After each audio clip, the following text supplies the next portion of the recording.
Hey guys, just wanted to share with you for a quick minute. I just got off a team training call and we covered something that keeps coming up. I actually feel like I need a drum roll for top question you've received this week. I've gotten emails and Facebook messages from a lot of people who are saying help. I've been with this company for X amount of months. I love the products, I love the company, but I can't get anybody to sign up. I can't get anybody to join my team. And they're looking for a little bit of tips and pointers and advice. And I've really been thinking about this a lot over the last week. What would be the reason why somebody would maybe not be finding the success that they were hoping for or looking for? So I actually covered it on my Monday night meeting. We did it for our business tip as well as the team training call that I just did. So I thought it would be helpful to maybe share with you guys and get this answer out there, just since I am getting it quite a bit. So I wrote a few notes down that I shared earlier that I wanted to share with you guys. But what would be some of the main reasons that you cannot get somebody to sign up? In evaluating that, I think part of the main issue would be either your posture or your attitude and how you're presenting the opportunity in the business. Now, this can be a totally innocent thing. It can be, I'm so excited because I've got this amazing story, and you're just assuming that everybody wants to be that excited about it with you, and that might not always be the case, because if they don't have their own story yet, sometimes we can be a little bit overbearing in our excitement to share, so we can come across as pushy or a little bit too much in your face. So how you're posturing yourself in presenting the information, whether it be the product or the opportunity, could be the key. And you may even seem a little bit desperate if you've had people that you've been trying to sign weeks, months, you're really feeling like, I want somebody to join my team, and a little bit overbearing and pushy. That's probably going to put somebody on the defensive and make them kind of step back and say, I don't know, I don't think I want to do this. So it could also be, in talking about posturing, your own insecurities and feeling inadequate in sharing,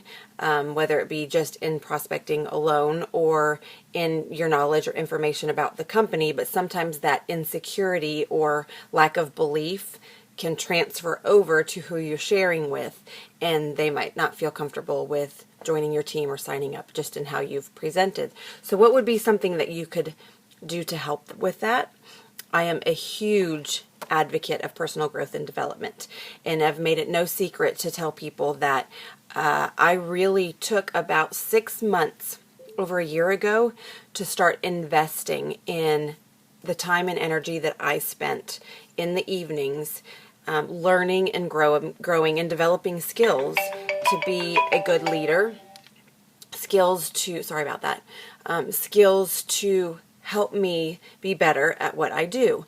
And I will tell you, it was night and day, in my opinion, of how things started to flow in my life as I started investing time and energy into personal growth and development.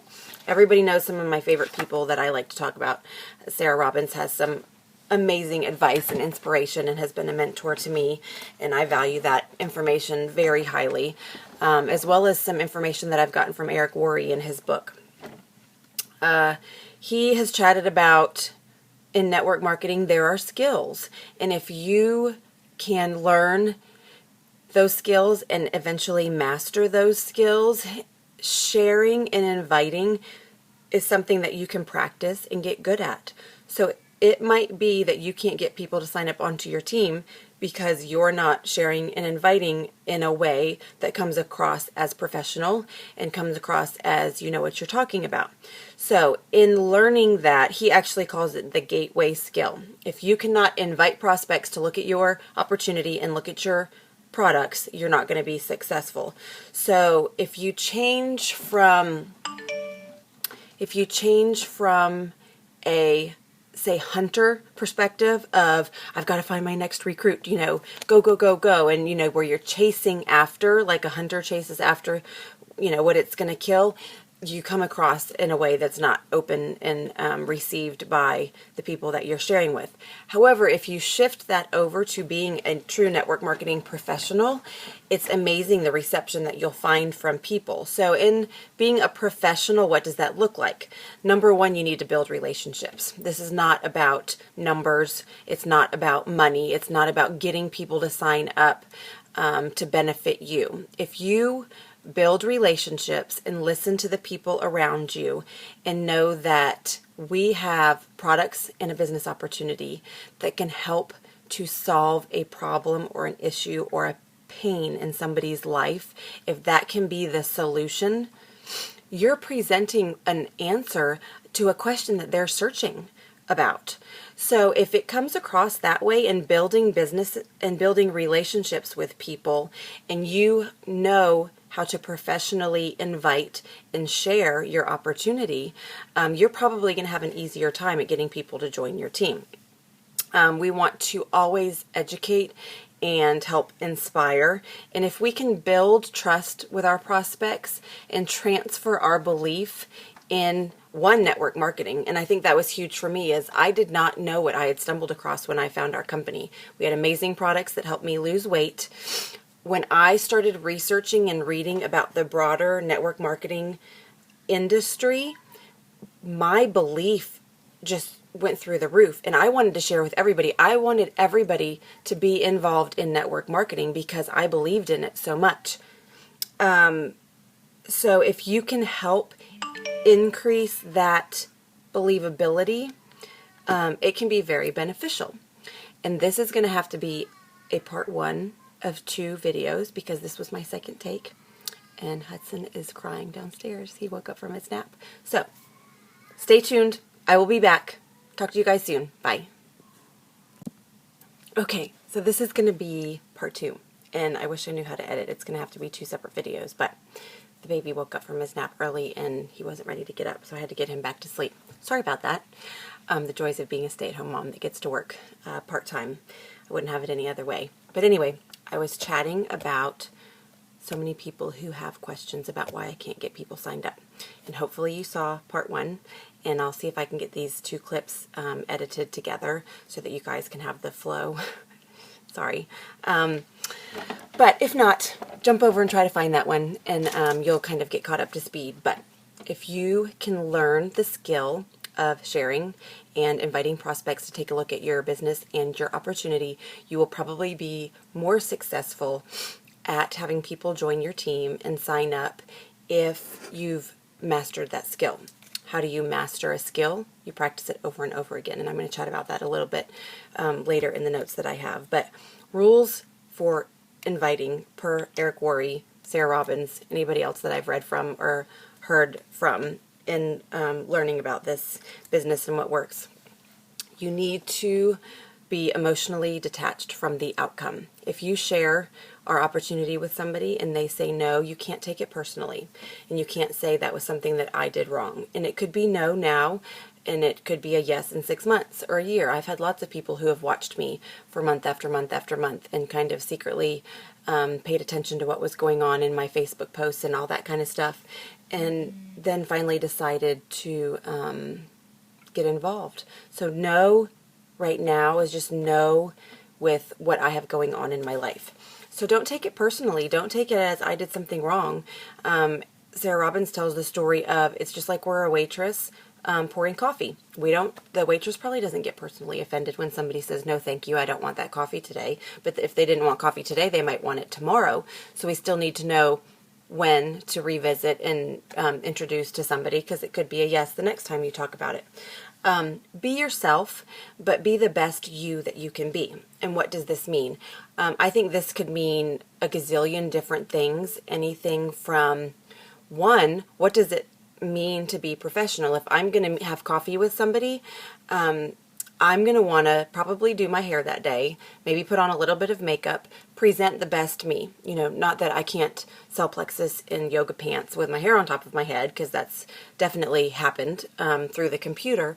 But when you're presenting something to somebody, being professional and being the best you that you can be is going to make a great it's just going to put your best foot forward. Now, being the best you can be also is going to be your researched and your trained and you're educated in what you're talking about. You don't want to waste a prospect's time by tripping over what you say and not having looked into any of our products and ingredients and being able to answer some basic questions with them. And you definitely can use your upline with three-way calls and stuff like that. But when you want to put your best you forward, just know that you want to present yourself as somebody who knows what they're talking about and looks, presentable and professional doing so. I think if one of Eric's next points is bring your passion. And I've heard this from lots of different people that I've learned from and that I've, looked up to as mentors and coaches. If you're passionate about what you talk about, if your story is something that excites you, just sharing that with people are going to want to be a part of what you're doing. So if you can have a passion and maybe forget so much about having to know all 20 ingredients in one product that you can, do a PowerPoint presentation on. People are going to want to join you because of your story and how passionate and excited you are about something. So let that show. Let people see what the product or the company is doing for you. I think that's a very, very good thing to do. Now, going back to presenting or inviting prospects being a skill, when people say, I haven't signed anybody up, I can't get anybody to join my team, I like to evaluate what action steps are you taking? What activity in the last month have you done that has helped you or not helped you produce the results that you're getting?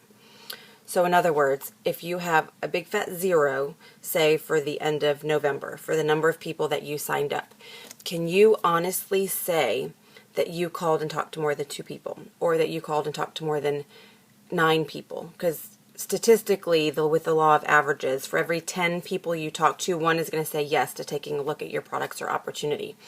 So if you talk to 100 people in a month, hopefully you've got 10 people who have said yes to either meet you for coffee or do a 3-way call or have some sort of exposure to your business. And of those 10, chances are 1 or 2 will have joined your team. So if your activity steps and your actions are not marching out what needs to be done for the results that you need to evaluate, okay, maybe I haven't done what I need to do.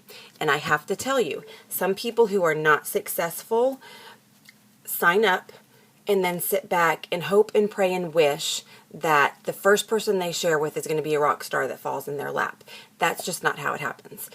It takes work, and it takes learning a few things, learning some skills and actually picking up the phone, writing an email, writing a Facebook message to be able to get our word across, to be able to share with people what we want. So if you're not talking to people regularly and then you're getting upset that you haven't signed anybody, you can directly look back and say, listen, my action or activity wasn't something that was going to produce the results that I thought I wanted to get. So if you evaluate that and kind of shift your focus and transfer over to, yes, I need to be talking to this many people and these are the goals I'm going to set to hopefully get the end result of people joining my team, you should start to see better results with that.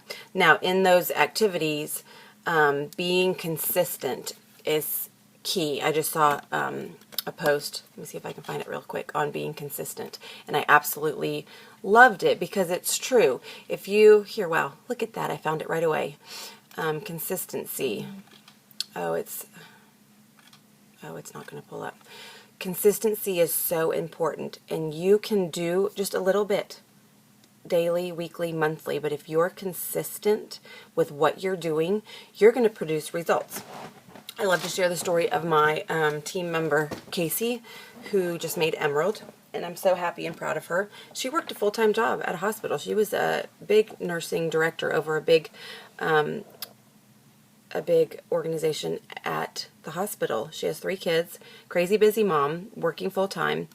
She consistently shared Plexus with one person every day, whether it was a Facebook message or an email or picked up the phone and talked to somebody. And that consistent effort helped her to promote to Emerald in just under a year with Plexus. It was an absolutely wonderful thing to watch, that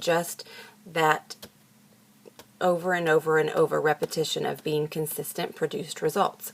So if you get excited and make 20 calls in one day and then sit back and say, okay, that's my effort for the month, and of those 20 calls you didn't really have anything that happened, doing those spurts and then nothing, and then it's harder to get back